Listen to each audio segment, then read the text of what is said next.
So hello दोस्तों, आज की वीडियो में आपका वेलकम है। आज जो है हम चैप्टर 4 हमारा जो है जिसका नाम है materials, metal and non metals, इस चैप्टर की जो हमारी एक्टिविटी 4.1 है इसे हम हमारी आज की वीडियो में सोल्व करेंगे। शुरू करने से पहले दोस्तों, अगर अभी जो है आपने हमारे चैनल को सब्सक्राइब नहीं किया तो प्लीज चैनल को जो है सब्सक्राइब कर लीजिए ताकि आप जो है हमारी आने वाली सभी वीडियोस के बारे में जो है अपडेट रह सके। तो चलिए आपका टाइम वेस्ट नहीं करते हुए शुरू करते हैं हमारी एक्टिविटी 4.1।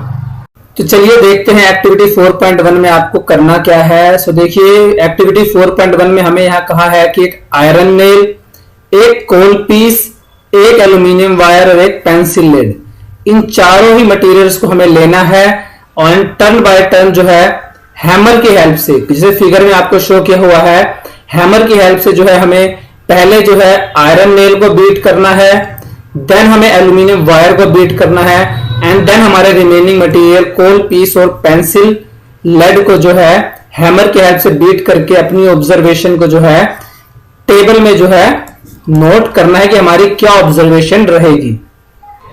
सो देखिए क्या होगा जब हम जो है हमारी आयरन नेल या फिर एल्यूमिनियम वायर को जो है हैमर की हेल्प से बीट करेंगे या हिट करेंगे तो इनकी शेप जो है स्टार्टिंग में चेंज होनी जो है वो स्टार्ट हो जाएगी, इनकी शेप चेंज होने लगेगी और अगर हम इनको लंबे समय तक जो है हिट करेंगे तो हम इनको जो है फ्लैट सरफेस जो है इनकी हम बना सकते हैं, इनको फ्लैट कर सकते हैं, जिससे कि जो है हम कह सकते हैं कि हमारी आयरन नेल और एल्यूमिनियम जो है ये मैलिएबल हैं। दूसरी तरफ कोल पीस या पेंसिल लिड, इनको अगर हम हैमर की हेल्प से जो है बीट करते हैं तो ये जो है पीसेस में ब्रेक हो जाते हैं, जिससे कि हम कह सकते हैं कि हमारे कोल पीस और पेंसिल लेड जो है ये ब्रिटल हैं। टेबल हमारी कुछ इस तरीके की बनेगी। आयरन नेल को अगर हम बीट करेंगे तो ये फ्लैट हो जाएगा, कोल पीस जो है ये हमारा पीसेस में ब्रेक हो जाएगा, छोटे छोटे टुकड़ों में ब्रेक हो जाएगा। एल्यूमिनियम वायर जो है ये भी ब्रेक नहीं होगी, ये भी हमारी फ्लैट शीट की तरह जो है उसमें कन्वर्ट हो जाएगी और पेंसिल लेड जो है ये हमारा पीसेस में ब्रेक हो जाएगा। तो इस एक्टिविटी से हमने क्या कंक्लूजन निकाला?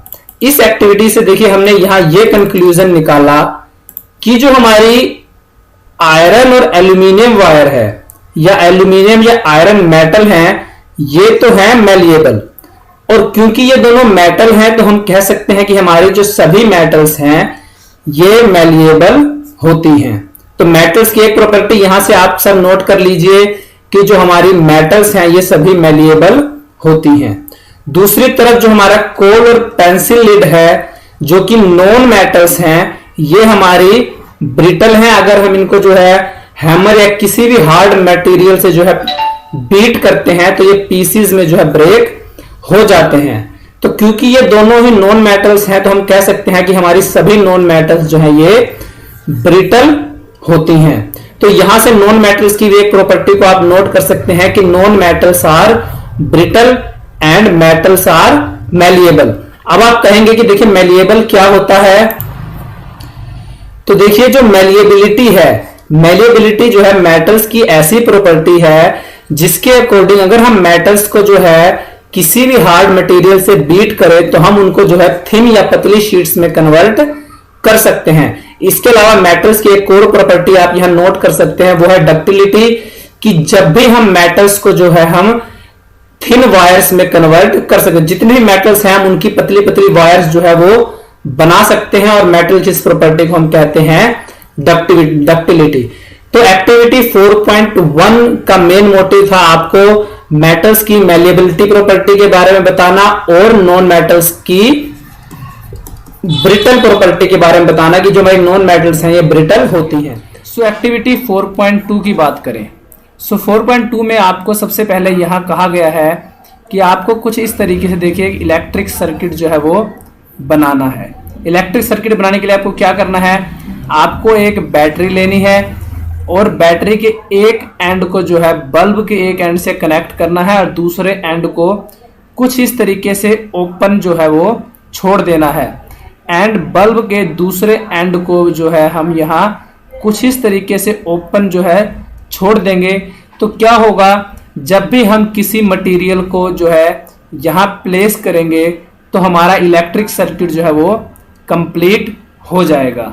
तो ऐसा करने से क्या होगा, ऐसा करने से देखिए अगर जो हमारा मटेरियल हमने यहाँ सेंटर में प्लेस किया है, जिस भी मटेरियल को हम हमारे इस इलेक्ट्रिक सर्किट में इस जगह पे जो है प्लेस करेंगे, अगर वो मटेरियल हमारा इलेक्ट्रिसिटी का कंडक्टर होगा तो हमारा ये बल्ब जो है ये ग्लो करेगा, और अगर कंडक्टर नहीं होगा तो बल्ब हमारा ग्लो नहीं करेगा। तो देखते हैं आगे हमें क्या कहा गया है। तो देखिए अब हमें इस एक्टिविटी 4.2 में आगे क्या करना है। हमें यहाँ पे देखिए कुछ जो है मटेरियल्स दिए हुए हैं, आयरन रोड, सल्फर, कोल पीस और कॉपर वायर। हमें इन सभी मटेरियल्स को जो है, हमने जो इलेक्ट्रिक सर्किट बनाया था एक बैटरी बल्ब को जो है जोड़ के, तो हम इन सभी मटेरियल्स को जो है हम यहाँ पे जो है प्लेस करेंगे टर्न बाय टर्न, और चेक करेंगे कि किस केस में जो हमारा बल्ब जो है वो ग्लो करता है और कौन से जो हमारे मटेरियल हैं ये इलेक्ट्रिसिटी के गुड कंडक्टर हैं। सो देखिए क्या होगा जब हमारे ये गिवन मटेरियल्स जो हैं, जो जी हमें यहाँ दिए हुए हैं आयरन रोड, सल्फर, कोल पीस या कॉपर वायर, इन्हें जो है हमारे इलेक्ट्रिक सर्किट, कौन सा इलेक्ट्रिक सर्किट मैं आपको एक बार और बना के दिखा देता हूँ। हमें क्या करना था, हमें देखिए एक बैटरी लेनी थी, ठीक है, मान लीजिए यहाँ हमने एक बैटरी ले ली, उसके एक एंड पे जो है हमें यहाँ बल्ब को जो है वो प्लेस करना था, और दोनों एंड्स को, बल्ब के और बैटरी के दोनों एंड्स को हमें कुछ इस तरीके से ओपन रखना था ताकि हम हमारे जो मटेरियल है उनको यहाँ पे प्लेस कर सके और पता लगा सके कि कौन से केस में हमारा बल्ब ग्लो होता है। जिस केस में हमारा बल्ब ग्लो होगा वो हमारा जो मटेरियल है वो इलेक्ट्रिसिटी का गुड कंडक्टर होगा। तो देखिए क्या होगा जब हम हमारे गिवन मटेरियल्स को जो है इस सर्किट में प्लेस करेंगे, तो आयरन नेल और कॉपर वायर, आयरन नेल और कॉपर वायर के केस में जो हमारा बल्ब है ये ग्लो करना स्टार्ट हो जाएगा, जिससे कि हम कह सकते हैं कि हमारे आयरन नेल और कॉपर वायर दोनों ही जो है इलेक्ट्रिसिटी के गुड कंडक्टर हैं। ऑन द अदर हैंड अगर हम बात करें सल्फर या फिर कोल पीस की, तो इनके केस में जो हमारा बल्ब है ये ग्लो नहीं होगा। जब हमारे सल्फर को या कोल पीस को हम यहाँ प्लेस करके जो है इलेक्ट्रिक सर्किट को कंप्लीट करने की कोशिश करेंगे तो हमारा बल्ब जो है वो ग्लो नहीं करेगा, जिससे कि हम कह सकते हैं कि हमारा जो सल्फर और कोल पीस है ये इलेक्ट्रिसिटी के पुअर कंडक्टर हैं। तो इस एक्टिविटी जो है हमारी ये 4.2, इसका कंक्लूजन क्या हुआ? इसका कंक्लूजन ये हुआ कि देखिए जो हमारे यहाँ पर आयरन रोड है या कॉपर वायर है, ये दोनों ही हैं हमारी मेटल्स, और ये क्या है गुड कंडक्टर। तो इस एक्टिविटी के बेसिस पर हम कह सकते हैं कि जो हमारी मेटल्स हैं ये इलेक्ट्रिसिटी की गुड कंडक्टर होती हैं। आप इसे नोट कर सकते हैं मेटल की एक और फिजिकल प्रॉपर्टी कि metals are good conductor of electricity. On the other hand अगर हम सल्फर या कोल पीस की बात करें तो दोनों ही जो है ये हमारी हैं नॉन मेटल्स और इलेक्ट्रिसिटी की पुअर कंडक्टर्स। तो नॉन मेटल की एक फिजिकल प्रॉपर्टी को भी आप नोट कर लीजिए कि नॉन मेटल्स जो है ये हमारी इलेक्ट्रिसिटी की पुअर कंडक्टर होती हैं। पिछली एक्टिविटी 4.1 को रिकॉल करें तो 4.1 में हमने मेटल्स और नॉन मेटल्स की कौन सी फिजिकल प्रॉपर्टी के बारे में पढ़ा था कि जो हमारी मेटल्स हैं ये हमारी होती हैं मैलिएबल, और जो हमारी नॉन मेटल्स हैं ये हमारी होती हैं ब्रिटल। 4.2 में हमने क्या किया? 4.2 में हमने मेटल्स की एक और फिजिकल प्रॉपर्टी के बारे में पढ़ा कि मेटल्स हमारी इलेक्ट्रिसिटी की गुड कंडक्टर हैं और नॉन मेटल्स हमारी इलेक्ट्रिसिटी की पुअर कंडक्टर हैं। सो 4.3 की अगर हम बात करें कि 4.3 में आपको ये करना क्या है, सो एक्टिविटी 4.3 में हमें क्या करना है, हमें यहाँ पर देखिए यहाँ क्या लिखा हुआ है, let us check the nature of rust. Rust का जो हमें नेचर जो है वो चेक करना है। तो रस्ट क्या होती है, देखिए अगर हम जो हमारी आयरन आर्टिकल्स हैं उनको लंबे समय तक जो है एटमॉस्फेरिक कांटेक्ट में छोड़ते हैं तो आयरन जो है एटमॉस्फेयर में प्रेजेंट ऑक्सीजन और वाटर दोनों से जो है रिएक्ट करके जो है अपना ऑक्साइड बनाता है, और आयरन आर्टिकल्स के ऊपर जो है रेड या जो है ब्राउन से कलर की जो है कोटिंग सी जो है वो फॉर्म हो जाती है, जिसे जो है हम रस्ट के नाम से जानते हैं। केमिकली इसे आयरन ऑक्साइड भी हम कह सकते हैं। सो हमें क्या करना है, नेचर हम कैसे चेक करेंगे रस्ट का, हमें क्या करना है, हमें जो है रस्ट को जो है वो लेना है और उसे जो है वाटर में जो है डिसोल्व करना है। कुछ इस तरीके से देखिए हम टेस्ट ट्यूब में जो है रस्ट को यहाँ देखिए वाटर में जो है डिसोल्व करेंगे। देन हम क्या करेंगे, हम इसे अच्छी तरीके से इसे जो है मिक्स करेंगे, शेक करेंगे, एंड देन जो हमारे पास रस्ट का जो सॉल्यूशन बनेगा इसे हम जो है रेड और ब्लू लिटमस पेपर से टेस्ट करेंगे और अपनी ऑब्जर्वेशन को जो है नोट करेंगे कि जो हमारा ये रस्ट का सॉल्यूशन है ये एसिडिक नेचर का है या फिर बेसिक नेचर का है। तो देखिए क्या होगा जब हमारा ये रस्ट का सॉल्यूशन है इसे जब हम जो है रेड लिटमस पेपर से टेस्ट करेंगे तो जो हमारा रेड लिटमस पेपर है इसका कलर चेंज हो जाएगा और हमारा रेड लिटमस पेपर हो जाएगा किस कलर का, ब्लू कलर का, जिससे कि हम कह सकते हैं कि जो हमारा ये रस्ट का सॉल्यूशन है ये बेसिक नेचर का है। और दूसरी तरफ अगर हम हमारे इस रस्ट के सॉल्यूशन को ब्लू लिटमस पेपर से टेस्ट करेंगे तो ब्लू लिटमस पेपर के कलर में कोई भी जो है चेंज नहीं आएगा, ब्लू लिटमस पेपर हमारा जो है अनइफेक्टेड रहेगा। सो इस बेसिस पर हम कह सकते हैं कि जो हमारा रस्ट है ये हमारा बेसिक नेचर का है। तो इस एक्टिविटी 4.3 का कंक्लूजन क्या है? इस एक्टिविटी 4.3 का कंक्लूजन है कि जो हमारे मेटल ऑक्साइड्स हैं ये बेसिक नेचर के होते हैं। ये हम कैसे कह सकते हैं, क्योंकि मैंने आपको देखिए अभी पहले बताया तो जो रस्ट है ये हमारा क्या होता है, ये हमारा होता है आयरन ऑक्साइड। आयरन ऑक्साइड होता है ये हमारा, ये आयरन का ही ऑक्साइड होता है। कैसे? क्योंकि जो हमारा रस्ट है ये बनता है आयरन की जो है एटमॉस्फेरिक ऑक्सीजन और वाटर की रिएक्शन से। तो रस्ट हमारा आयरन ऑक्साइड है, आयरन हमारी एक मेटल है। तो इस एक्टिविटी के बेस पर हम कह सकते हैं कि जो हमारे मेटल ऑक्साइड्स हैं ये सभी बेसिक नेचर के होते हैं। बात करें तो 4.4 में आपको क्या करना है, देखिए यहाँ आपको कहा है कि आपको स्मॉल अमाउंट में जो है सल्फर पाउडर लेना है और उसे हीट करना है। सल्फर पाउडर को आप जो है किसी भी जो है स्पून में लेकर उसे हीट कर सकते हैं। एंड देन हीट करने के बाद क्या करना है, हमें जो सल्फर पाउडर हमने हीट किया है उसे हमें, क्योंकि देखिए जब हम सल्फर को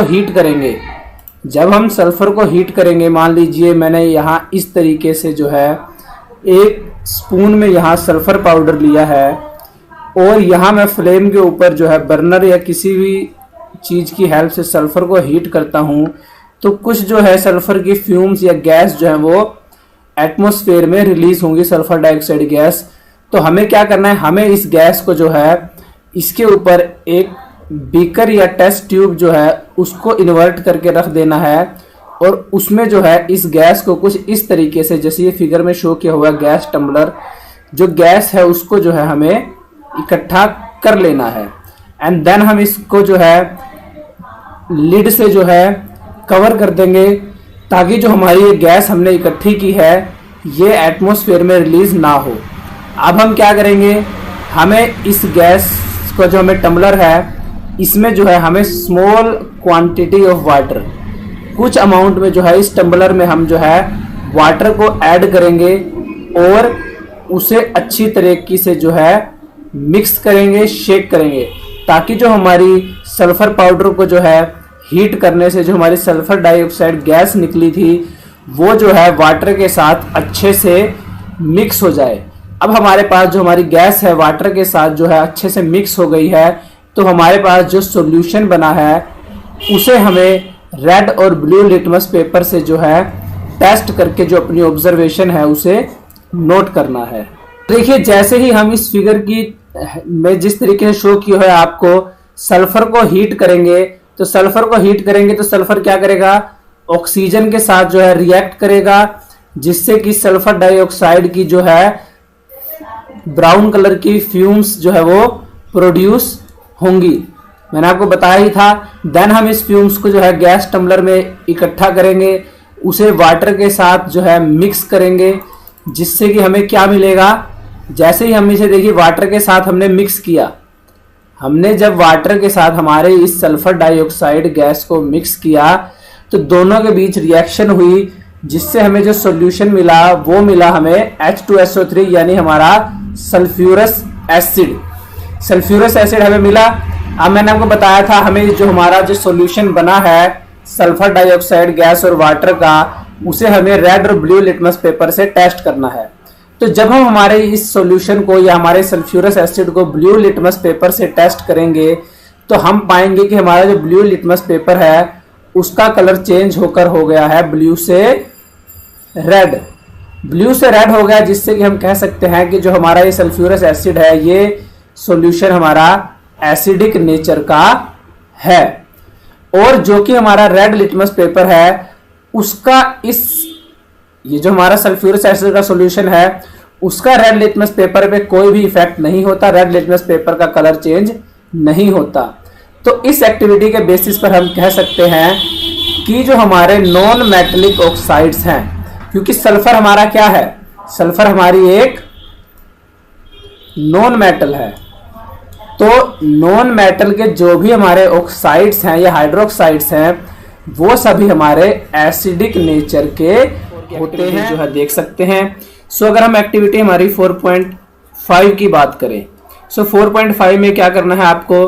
4.5 में देखिए यहाँ हमें कहा है कि आपको एक 250 ml का जो है बीकर लेना है या फिर एक ग्लास टम्बलर लेना है। आप बीकर या ग्लास टम्बलर में से कुछ भी ले सकते हैं 250 ml का, और इसको वाटर से जो है हाफ फिल कर देना है। हम इसको वाटर से हाफ फिल कर देंगे एंड देन इसमें जो है हमें सोडियम मेटल का जो है एक पीस जो है ये डालना है। आपको ये सोडियम मेटल का पीस काफी केयरफुली डालना है, क्योंकि सोडियम की वाटर के साथ जो रिएक्शन है ये काफी वाइग्रस रिएक्शन होती है।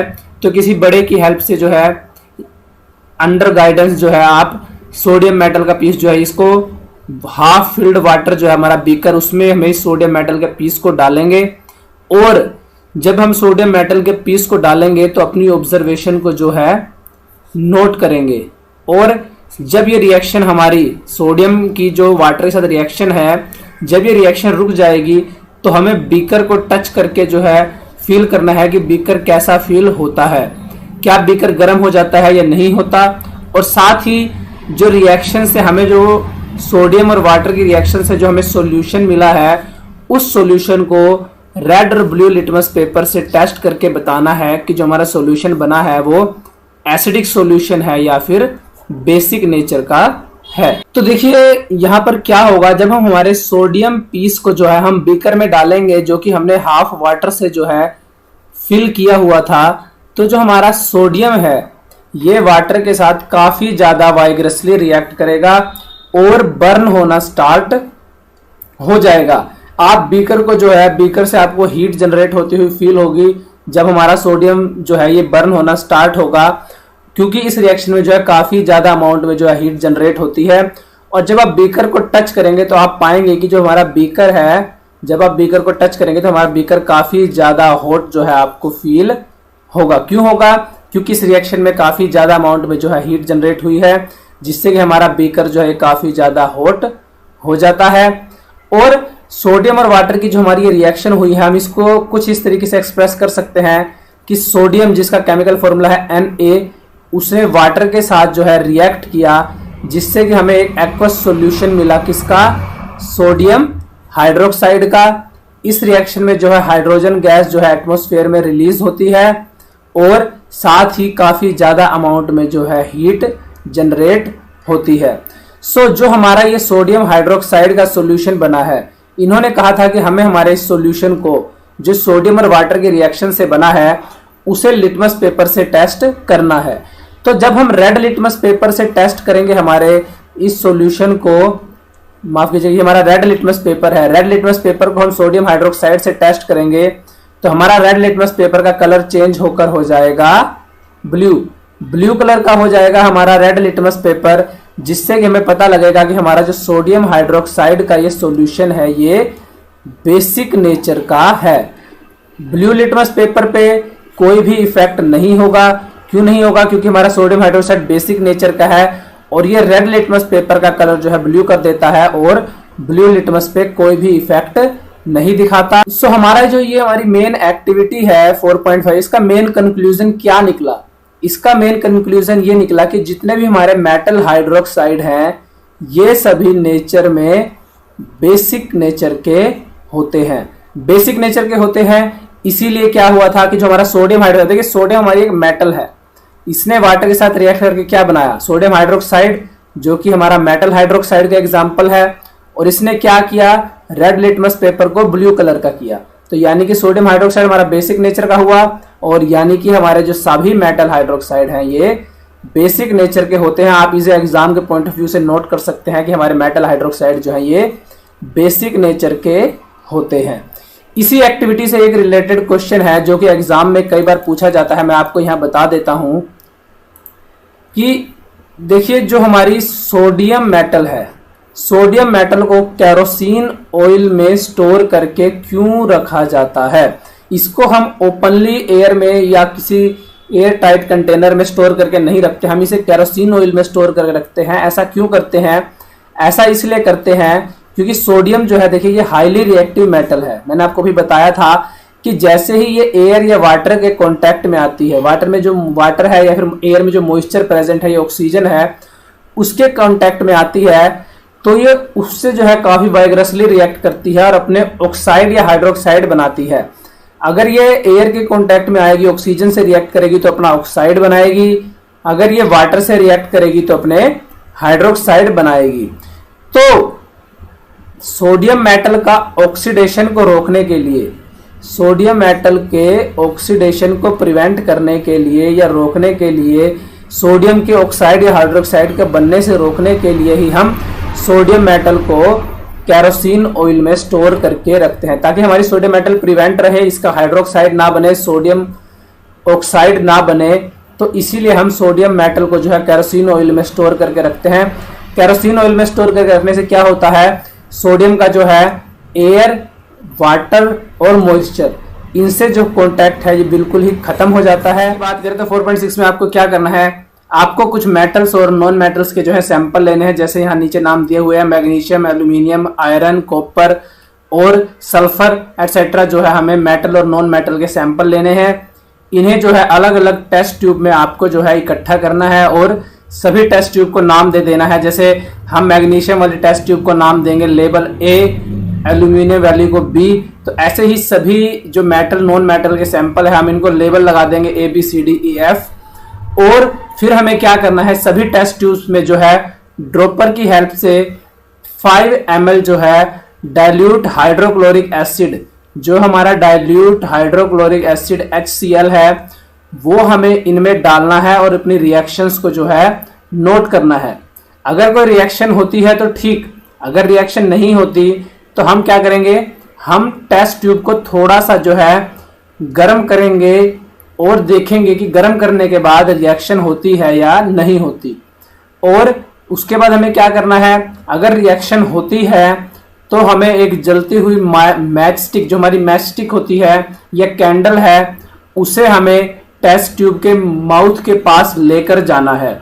और सेम ही एक्टिविटी हम करेंगे डाइल्यूट सल्फ्यूरिक एसिड के साथ। डाइल्यूट सल्फ्यूरिक एसिड हमारा H2SO4 और HCl, दोनों ही एसिड्स के साथ जो है हम हमारी इस एक्टिविटी को करेंगे और जो भी हमारी ऑब्जर्वेशन होगी इसे हमारी टेबल 4.45 में जो है नोट करेंगे कि हमने क्या ऑब्जर्व किया। तो देखिए क्या होगा जब हम हमारी जो मेटल्स हैं जैसे कि मैग्नीशियम और एल्यूमिनियम, ये दोनों ही मेटल्स जो है ये हमारी काफी ज्यादा रिएक्टिव हैं, तो टेस्ट ट्यूब को हमें गर्म करने की जो है रिक्वायरमेंट नहीं होगी। ये दोनों ही मेटल्स जो है ये डाइल्यूट हाइड्रोक्लोरिक एसिड और डाइल्यूट सल्फ्यूरिक एसिड दोनों के ही साथ जो है रूम टेम्परेचर पे काफी स्पॉन्टेनियस रिएक्ट करेंगी और हाइड्रोजन गैस को डिस्प्लेस करके जो है अपने कंपाउंड या हम कहें मेटल सोल्ट जो है वो प्रोड्यूस करेंगे।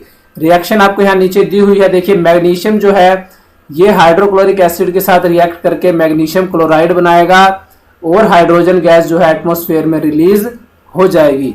सिमिलरली एल्यूमिनियम जो है ये भी हाइड्रोक्लोरिक एसिड के साथ रिएक्ट करके अपना सोल्ट बनाएगा एल्यूमिनियम क्लोराइड और हाइड्रोजन गैस एटमॉस्फेयर में रिलीज होगी। उसी तरीके से मैग्नीशियम और एल्यूमिनियम की जो है सल्फ्यूरिक एसिड के साथ रिएक्शन होगी, जिसमें मैग्नीशियम हमारा मैग्नीशियम सल्फेट बनाएगा, एल्यूमिनियम हमारा एल्यूमिनियम सल्फेट, और दोनों ही रिएक्शंस में जो हमारी हाइड्रोजन गैस है ये एटमॉस्फेयर में रिलीज हो जाएगी। सो दोनों ही केसेस में क्या हुआ, हाइड्रोजन गैस जो है ये हमारी एटमॉस्फेयर में रिलीज हुई। सो उसके बाद कहा क्या था हमें कि हमें एक बर्निंग मैच स्टिक या कैंडल को जो है टेस्ट ट्यूब के माउथ के पास लेकर जाना है। तो जैसे ही आप बर्निंग मैच स्टिक या कैंडल को टेस्ट ट्यूब के माउथ के पास लेके जाएंगे तो जो हमारी टेस्ट मैच स्टिक है ये सब बर्न होना स्टार्ट हो जाएंगी टेस्ट ट्यूब के पास, और आपको एक पॉप की साउंड जो है वो सुनाई देगी। ऐसा क्यों हुआ ये मैं आपको आगे बताऊंगा, पहले बाकी मेटल और नॉन मेटल के बारे में पढ़ लेते हैं। तो जैसे आयरन है, आयरन क्या है, आयरन मैग्नीशियम और एल्यूमिनियम से कम रिएक्टिव है, तो ये डायरेक्ट तो जो है डाइल्यूट हाइड्रोक्लोरिक एसिड से रिएक्ट नहीं करेगी रूम टेम्परेचर पे, बट जैसे ही हम हमारी टेस्ट ट्यूब को जिसमें हमने जो है आयरन को डाला हुआ है और डाइल्यूट HCl को डाला है उसको हम हल्का सा हीट करेंगे तो आयरन जो है ये भी सेम रिएक्शन देगा, हाइड्रोजन को डिस्प्लेस करके अपना जो है कंपाउंड बनाएगा आयरन क्लोराइड या आयरन मेटल सोल्ट जो हम कह सकते हैं। उसके बाद ये कॉपर की बात करें, कॉपर जो है ये आयरन से भी कम रिएक्टिव है। ये चारों ही जो हमने सैंपल लिए हैं मेटल्स के उसमें सबसे लीस्ट रिएक्टिव मेटल है हमारा कॉपर। तो कॉपर जो है ये डाइल्यूट हाइड्रोक्लोरिक एसिड या डाइल्यूट जो है हमारा सल्फ्यूरिक एसिड दोनों के ही साथ जो है रिएक्ट नहीं करेगा। उसके अलावा जो हमने नॉन मेटल्स के सैंपल लिए थे जैसे चारकोल या सल्फर, ये नॉन मेटल्स भी जो हमारे पास गिवन एसिड है हमारे डाइल्यूट हाइड्रोक्लोरिक एसिड या डाइल्यूट सल्फ्यूरिक एसिड, इनके साथ हमारे ये चारकोल और सल्फर के जो नॉन मेटल्स हैं ये भी बिल्कुल रिएक्ट नहीं करेंगे। सो हमारी टेबल कुछ किस तरीके की बनेगी मैं आपको दिखा देता हूं। यहाँ देखिए कुछ इस तरीके की हमारी देखिए टेबल बनेगी कि मैग्नीशियम ने देखिए क्या किया, मैग्नीशियम ने तो यहाँ पर जो है रूम टेम्परेचर पर और वार्म होने पर दोनों ही केसेस में जो है डाइल्यूट हाइड्रोक्लोरिक एसिड और सल्फ्यूरिक एसिड के साथ जो है रिएक्ट किया। सिमिलरली एल्यूमिनियम ने भी रिएक्ट किया और जो है आयरन अपना जो कंपाउंड बनाया और हाइड्रोजन को डिस्प्लेस किया। आयरन के केस में क्या हुआ, आयरन को हमने थोड़ा सा हीट किया तो आयरन ने जो है डाइल्यूट हाइड्रोक्लोरिक एसिड के साथ जो है रिएक्ट किया, रूम टेम्परेचर पे नहीं किया, बट बाकी केसेस में आयरन ने जो है एसिड्स के साथ रिएक्ट किया। कॉपर हमारा थोड़ा लीस्ट रिएक्टिव मेटल है इन तीनों ही मेटल से, तो कॉपर ने जो है कोई रिएक्शन नहीं दिखाई, और हमारे चारकोल और सल्फर जो कि हमारी थी नॉन मेटल्स, इन्होंने भी जो है एसिड के साथ रिएक्शन शो नहीं की किसी भी केस में। तो इस एक्टिविटी से हमने क्या कंक्लूजन निकाला, देखिए इस एक्टिविटी से हमने कंक्लूजन निकाला जो हमारी मेटल्स हैं ये जब भी एसिड्स के साथ रिएक्ट करती हैं, एसिड्स के साथ रिएक्ट करती हैं तो ये अपने कंपाउंड्स जो है ये बनाती हैं, और उन रिएक्शंस में जो हमारी हाइड्रोजन गैस है डिस्प्लेस होकर एटमॉस्फेयर में रिलीज होती हैं। जितनी भी मेटल्स हमारी एसिड के साथ रिएक्ट करेंगी सभी केसेस में हमारी हाइड्रोजन गैस जो है एटमॉस्फेयर में रिलीज होगी और मेटल्स जो है अपने रिस्पेक्टिव कंपाउंड्स बनाएंगी। अगर हमारी सोडियम मेटल है तो ये सोडियम क्लोराइड बनाएगी या सोडियम हाइड्रोक्साइड बनाएगी या सोडियम जो है सोडियम सल्फेट बनाएगी, और हमारी जो हाइड्रोजन गैस है वो रिलीज होगी। तो रिस्पेक्टिव मेटल है वो अलग अलग मेटल्स अपने अलग अलग कंपाउंड बनाएंगी, बट हाइड्रोजन गैस जो है सभी केसेस में रिलीज होगी। नॉन मेटल्स हैं जैसे भी हमने चारकोल और वो लिया था, तो ये नॉन मेटल्स जो है ये एसिड्स के साथ रिएक्ट नहीं करती। नॉन मेटल्स हमारी एसिड के साथ रिएक्ट नहीं करती, जैसे हमारे सल्फर और हमने चारकोल लिया था तो दोनों ने ही जो है एसिड के साथ रिएक्ट नहीं किया था। उसके बाद अगर हम बात करें हाइड्रोजन गैस की, तो हाइड्रोजन गैस जब हमारी बर्न होती है तो पॉप साउंड प्रोड्यूस करती है।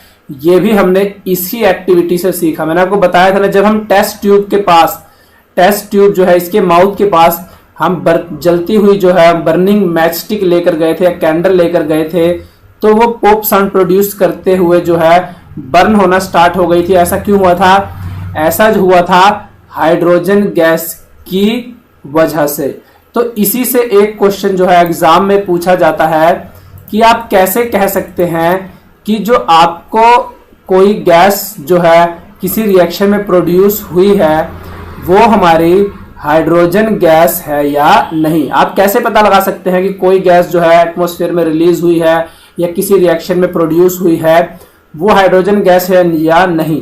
तो हम क्या करेंगे, अगर हम उस रिलीज या प्रोड्यूस गैस के पास जो है जलती हुई बर्निंग मैच स्टिक जो है या जो है कैंडल लेकर जाएं और वो गैस हमारी जो है बर्न होना स्टार्ट हो जाए और हमें जो है एक क्रैकलिंग पॉप साउंड जो है वो सुनाई दे, तो हम कह सकते हैं कि हमारी जो गैस है वो हाइड्रोजन गैस है। बट अगर हमें ये गैस जो है वो बर्न होना स्टार्ट हो जाए बट पॉप साउंड प्रोड्यूस ना हो, अगर पॉप साउंड प्रोड्यूस नहीं होता तो हमारी वो गैस हाइड्रोजन गैस नहीं है, या वह गैस अगर बर्न ही नहीं होती तो भी वो हाइड्रोजन गैस नहीं है।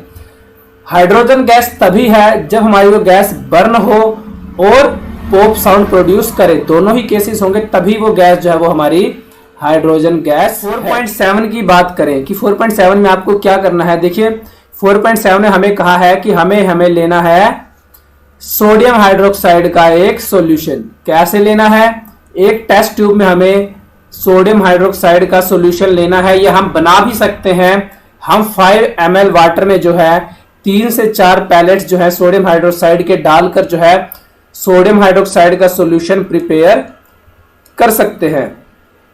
और बेसिकली हमें बस आप इतना नोट कर लीजिए, आपको बनाना नहीं है, आपको सोडियम हाइड्रोक्साइड का एक सॉल्यूशन लेना है टेस्ट ट्यूब में और उसमें जो है एल्यूमिनियम का या एल्यूमिनियम मेटल का या एल्यूमिनियम फॉइल का एक पीस जो है डालना है और जो हमारी ऑब्जर्वेशन है उसे नोट करना है।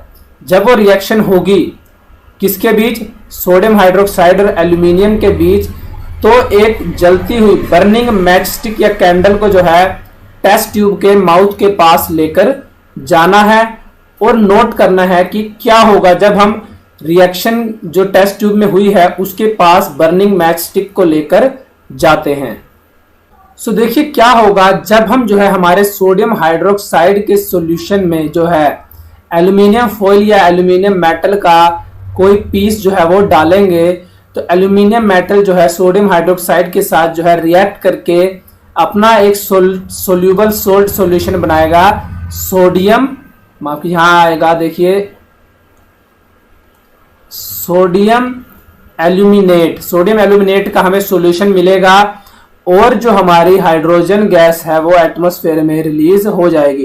कुछ इस तरीके की रिएक्शन होगी। देखिए हमारे पास सोडियम हाइड्रोक्साइड का एक्वस सॉल्यूशन है और एल्यूमिनियम मेटल को जो है हमने इसमें डाला था, रिएक्शन करवाई थी।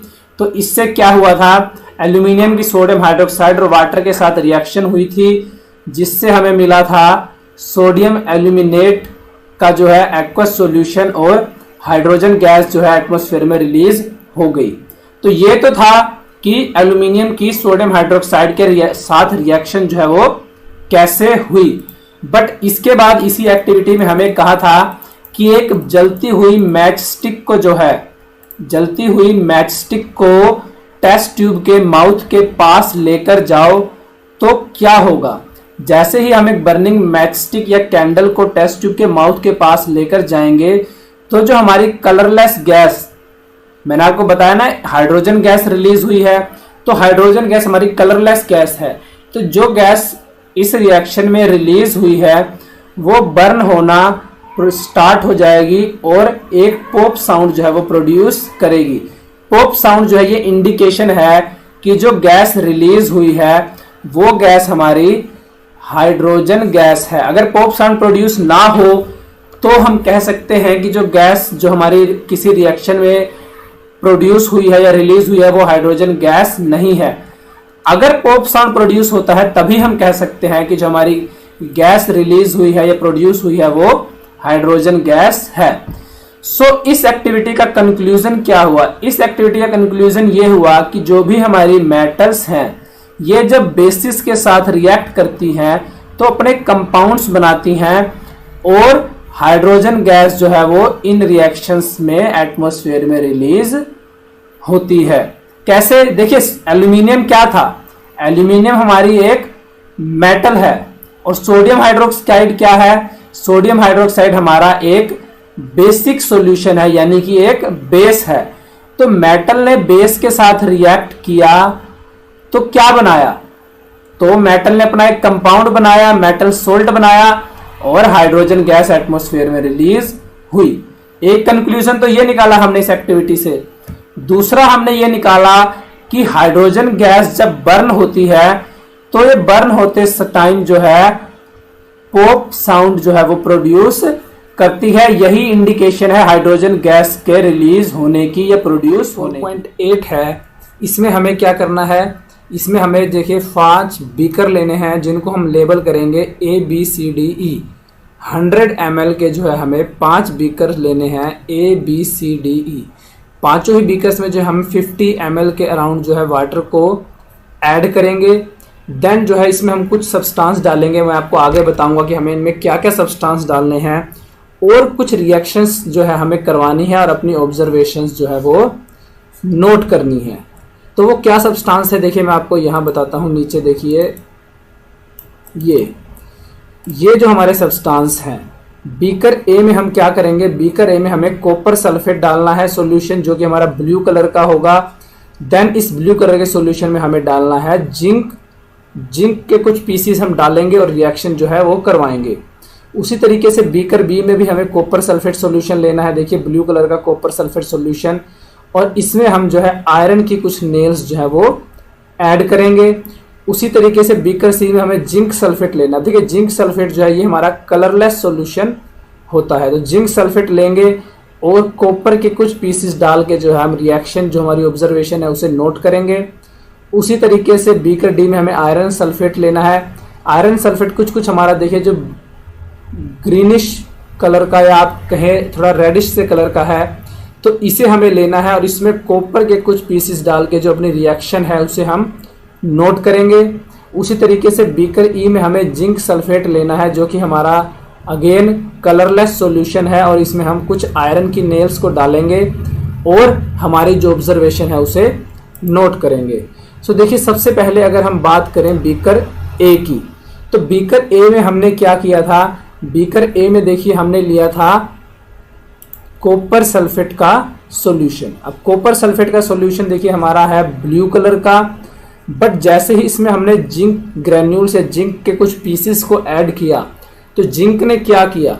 जिंक जो है कॉपर से ज़्यादा रिएक्टिव है, तो जिंक ने जो है कॉपर को डिस्प्लेस कर दिया और अपना एक कंपाउंड बनाया जिंक सल्फेट, और इसी वजह से जो हमारा ब्लू कलर का कॉपर सल्फेट सॉल्यूशन है उसका ब्लू कलर जो है वो फेड हो गया, चेंज हो गया, और हमें जो नया सॉल्यूशन मिला वो मिला कलरलेस सॉल्यूशन। कलरलेस सॉल्यूशन मिला क्योंकि वो कलरलेस सॉल्यूशन है हमारा जिंक सल्फेट का, और जो कॉपर का रेड कलर का जो हमारे पास कॉपर डिस्प्लेस हुआ वो बीकर के बॉटम में जो है वो डिपॉजिट हो जाएगा। तो ये रिएक्शन हमारी हुई बीकर ए में। उसके बाद अगर हम बात करें बीकर बी की, कि बीकर बी में क्या हुआ? बीकर बी में भी देखिए कुछ इसी तरीके की ही रिएक्शन हुई। बीकर बी में क्या हुआ? बीकर बी में हमने कॉपर सल्फेट के सॉल्यूशन की रिएक्शन करवाई थी आयरन के साथ। तो इसमें क्या हुआ था? इसमें जो है आयरन, अब आयरन अगेन कॉपर से ज़्यादा रिएक्टिव है, तो आयरन ने क्या किया? आयरन ने भी जो है कॉपर को डिस्प्लेस करके सल्फेट के साथ कंबाइन होकर अपना कंपाउंड बनाया फेरस सल्फेट। अब फेरस सल्फेट का जो सॉल्यूशन है वो थोड़ा ग्रीनिश से कलर का है, तो जो ये हमारा ब्लू कलर का कॉपर सल्फेट सॉल्यूशन है वो ब्लू कलर फेड हुआ और हमारा सॉल्यूशन जो है वो लाइट ग्रीनिश कलर का हो गया। वो क्यों हुआ? वो हुआ फेरस सल्फेट सॉल्यूशन की फॉर्मेशन होने की वजह से। तो जो बीकर ए और बीकर बी में जो रिएक्शंस हुई, ये रिएक्शन हमारी किस टाइप की रिएक्शंस हैं?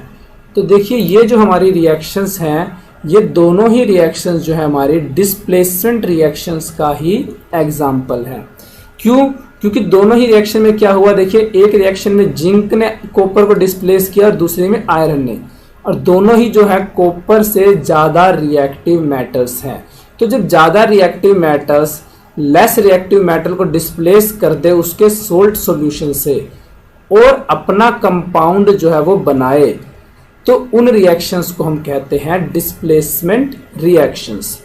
उसके बाद अगर हम बाकी के जो हमारे बीकर थे, बीकर सी डी ई, उनकी बात करें तो देखिए क्या होगा, बीकर सी डी और ई में कोई भी रिएक्शन नहीं होगी। क्यों नहीं होगी?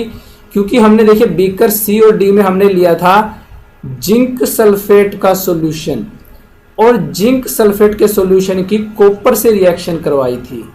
अब क्या देखिए, जिंक सल्फेट, जिंक आपका कॉपर से ज़्यादा रिएक्टिव है, कॉपर लेस रिएक्टिव है, तो कॉपर जो है वो जिंक को डिस्प्लेस नहीं कर सकता।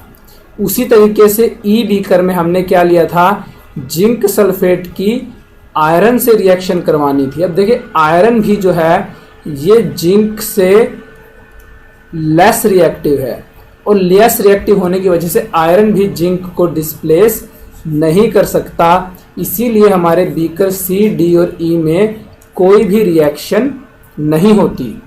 सो एक्टिविटी 4.8 का क्या कंक्लूजन निकला? इस एक्टिविटी का ये कंक्लूजन निकला कि जो ज़्यादा रिएक्टिव मेटल्स हैं वो लेस रिएक्टिव मेटल्स को उनके सोल्ट सॉल्यूशन से जो है डिस्प्लेस कर सकती हैं या कर देती हैं और अपने जो है कंपाउंड्स बनाती हैं। इस रिएक्शन को हम डिस्प्लेसमेंट रिएक्शन जो है वो कहते हैं। और डिस्प्लेसमेंट रिएक्शन में क्या होता है, डिस्प्लेसमेंट रिएक्शन में देखिए जो हमारी ज़्यादा रिएक्टिव मेटल है, जो हमारी मोर रिएक्टिव मेटल है, वो क्या करती है, more reactive metal less reactive metal को जो है वो डिस्प्लेस करती है उसके सोल्ट सॉल्यूशन से। अगर मेटल लेस रिएक्टिव है और जो सोल्ट सॉल्यूशन है वो हमारे पास मोर रिएक्टिव मेटल का है, तो लेस रिएक्टिव मेटल जो है मोर रिएक्टिव मेटल को डिस्प्लेस नहीं कर पाएगी उसके सोल्ट सॉल्यूशन से। यानी कि डिस्प्लेसमेंट रिएक्शन तभी होगी जब हमारे पास जो है सॉल्यूशन लेस रिएक्टिव मेटल का होगा, तो मोर रिएक्टिव मेटल जो है वो लेस रिएक्टिव मेटल को उसके सोल्ट से डिस्प्लेस कर पाएगी। जैसे कि हमने यहाँ ऊपर जो देखा ही था बीकर ए और बी के केस में, यहाँ देखिए यहाँ डिस्प्लेसमेंट रिएक्शन इसीलिए हुई थी क्योंकि आयरन जो है वो कॉपर से ज़्यादा रिएक्टिव है, तभी आयरन ने जो है कॉपर को डिस्प्लेस किया था कॉपर सल्फेट के सॉल्यूशन से। अगर जो बीकर सी डी ई का केस होता, जैसे यहाँ देखिए बीकर सी डी ई, अब यहाँ देखिए क्या है, जिंक सल्फेट की कॉपर से रिएक्शन करवाई थी, तो जिंक जो है देखिए ये कॉपर से ज़्यादा रिएक्टिव है, इसीलिए इस केस में कोई रिएक्शन नहीं हुई थी क्योंकि जो कॉपर हमारा लीस्ट रिएक्टिव है। उसी तरीके से कॉपर जो है आयरन से भी कम रिएक्टिव है, इसीलिए यहाँ कोई रिएक्शन नहीं हुई। तो यानी कि डिस्प्लेसमेंट रिएक्शन के लिए ज़रूरी है कि जो सॉल्यूशन है वो लेस रिएक्टिव मेटल का हो और जिस मेटल से हमने रिएक्शन करवाई है वो मोर रिएक्टिव हो। सो उम्मीद है आपको ये एक्टिविटी अच्छे से समझ में आ गई होगी। आज की वीडियो में इतना ही, धन्यवाद।